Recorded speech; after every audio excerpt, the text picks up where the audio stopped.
In the early hours of 15th January 1966, a group of young army officers, mostly from the Igbo ethnic group, led what is now known as the first military coup in Nigeria. The coup was aimed at overthrowing the civilian government headed by Prime Minister Sir Abubakar Tafawa Balewa, whom the plotters accused of corruption, nepotism, and incompetence. The coup resulted in the deaths of several high-ranking politicians and military officers, including Prime Minister Balewa, Premier of the Northern Region, Sir Ahmadu Bello, Premier of the Western Region, Chief Samuel Akintola, Finance Minister Festus Okoti Igbo, and Brigadier Samuel Adesujo Ademulegun, who was killed in bed with his wife by Major Timothy Onwatuegwu. The coup leaders, under the leadership of Major Chukwuma Kaduna Nzeogwu, announced the establishment of a military government to purge Nigeria of corruption and to restore dignity to the Nigerian people. The coup plotters attacked the cities of Kaduna, Ibadan, and Lagos, while also blockading the Niger and Benue River within a 2-day span of time before they were subdued.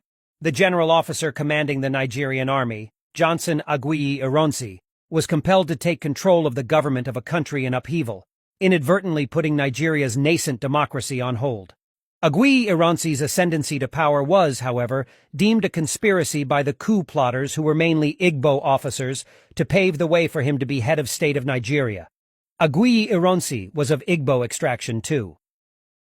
Consequently, the retaliatory events by northern members of the Nigerian army that led to deaths of many innocent Igbo soldiers and civilians, which eventually led to the Nigerian Civil War. The 1966 Nigerian counter-coup, or the so-called July rematch, was the second of many military coups in Nigeria.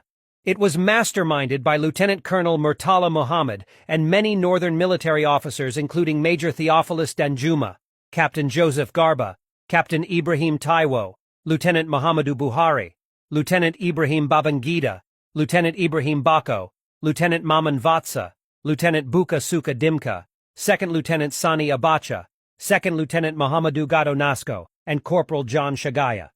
The coup began as a mutiny at roughly midnight on 28 July 1966 and was a reaction to the killings of northern politicians and officers by soldiers of mostly Igbo extraction on 15 January 1966.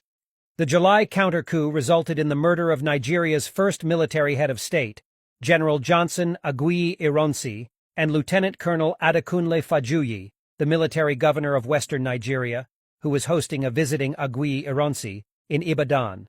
At 4 a.m. on July 29, 1966, soldiers led by Theophilus Danjuma and Joseph Garba drove into Government House, Agodi, Ibadan.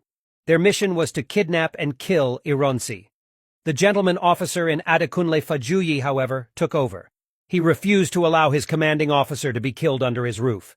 He felt it would give rise to Yoruba, Igbo suspicion and everlasting hatred, woven into a conspiratory theory.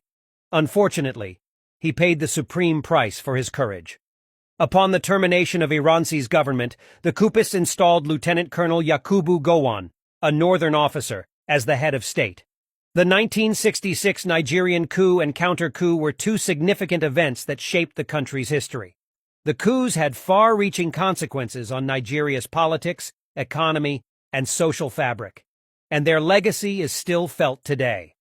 The events of the coups serve as a reminder of the dangers of ethnic and religious tensions in a diverse society and the importance of building institutions that can withstand political instability and violence.